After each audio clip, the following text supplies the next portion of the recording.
Good afternoon, sports fans. 4 o'clock on the East Coast, 1 o'clock on the West Coast. Welcome to another edition of And That's the Game. Matt Gillis with you here, as I am every Monday through Friday at this hour. I intended to come on air and to do this show today talking about soccer. And we're going to get to the games of last night, which is what we were intending to do on the show today. But I cannot do this show, and I cannot do Sports World Weekly this weekend, and we'll have a deeper coverage on this on Saturday, without remarking about the passing today of Diego Maradona. For someone like myself, who has grown up since they were 5 years old, for 23 years of my life playing soccer, for another number of years coaching, working in team front offices in the sports media side of things as well. If you do not consider Diego Maradona a legend of the game, you don't know what you're talking about. Sure, he has had his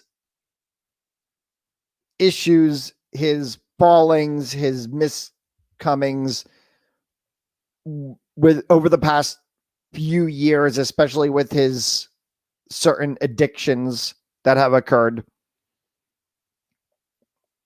But to talk simply about the man, the player that he was, the artistry on the pitch, whether it was for Napoli in Serie A or whether it was for Argentina in the 80s and into the 90s,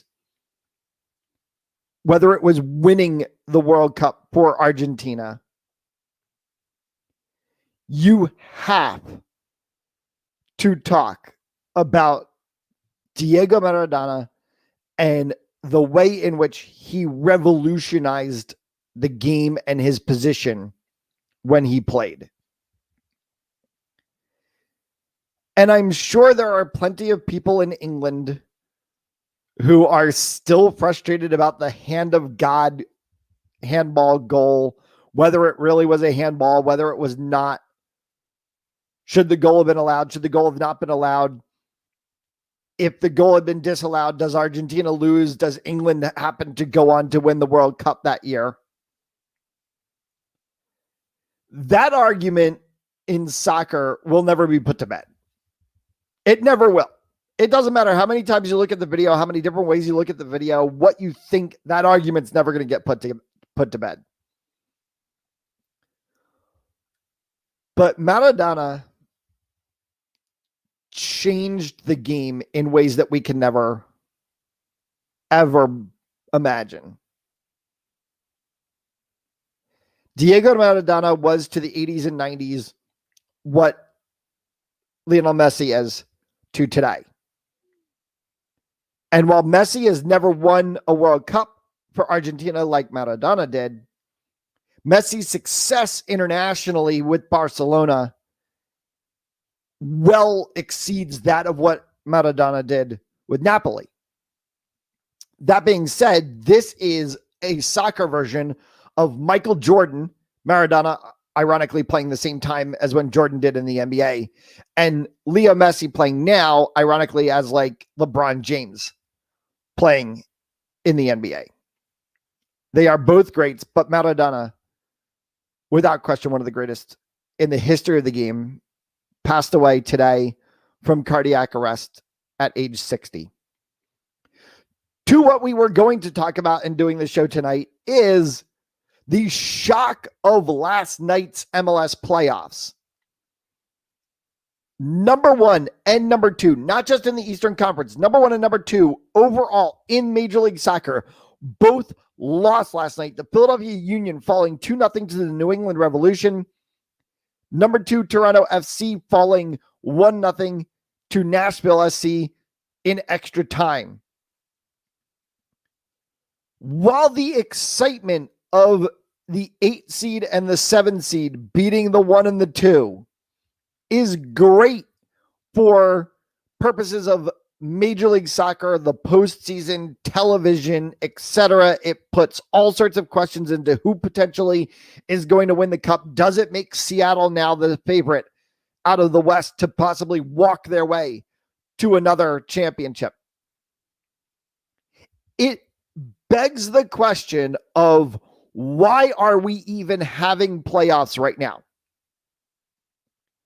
Playoffs in just about every professional sport is an American-created concept. It is all about money. It is all about television revenue. It is all about the greed of pro sports.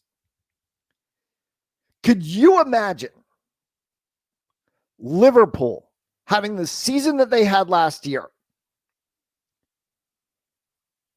finishing off the season in the top position and being told, you're not the champions, you've got to play a playoff, and by the way, you're going to lose in the first round of Tottenham? Sure, Spurs fans would be happy, but I kid you not, they would burn down Anfield. Liverpool would be in flames if that happened. Could you imagine Barcelona in its heyday of things? Obviously, we know all the issues that they're having currently. Barcelona in its heyday being told, hey, you're going to win La Liga, you're going to win Copa del Rey, you're going to win everything else. By the way, you're not champions at the end of the season. You've got to go into playoffs, and then they lose in the first round to Sevilla. This doesn't happen in the rest of the world. You have devalued the entirety of the regular season by having playoffs. You have completely devalued what the Philadelphia Union did. You have completely devalued Toronto FC's season, even finishing second. The Philadelphia Union had one of the best seasons in franchise history. They had one of the best seasons in MLS history. They win the Supporters' Shield for the first time ever, the first trophy ever won by the Philadelphia Union.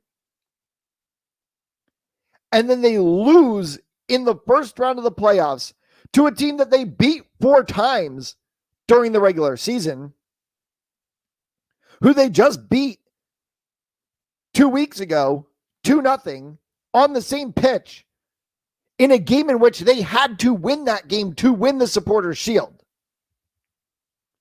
They had to win to hoist the trophy that they hoisted. I love the MLS dearly. I am so glad that we have a major professional soccer league in the U.S. that has lasted as long as it's lasted, that has developed the players that it's developed, that has given us moments that it's given us. But last night proved again for the 25th straight year, and I say 25 because that's how many seasons we've played in MLS soccer, that we are nowhere close to understanding how the game of football is to be held here in the United States.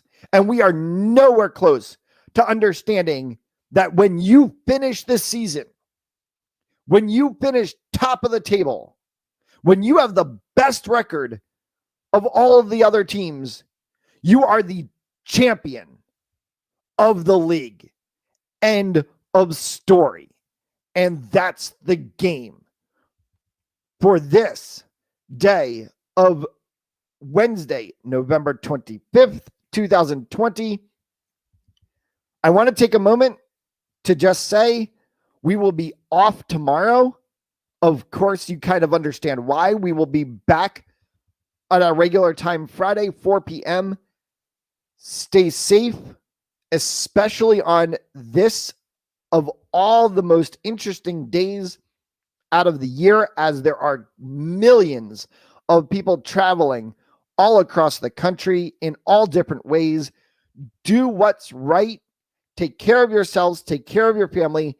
Enjoy this holiday. Have a happy Thanksgiving. I hope that you all find something that we can give thanks for in what has been a very challenging 2020.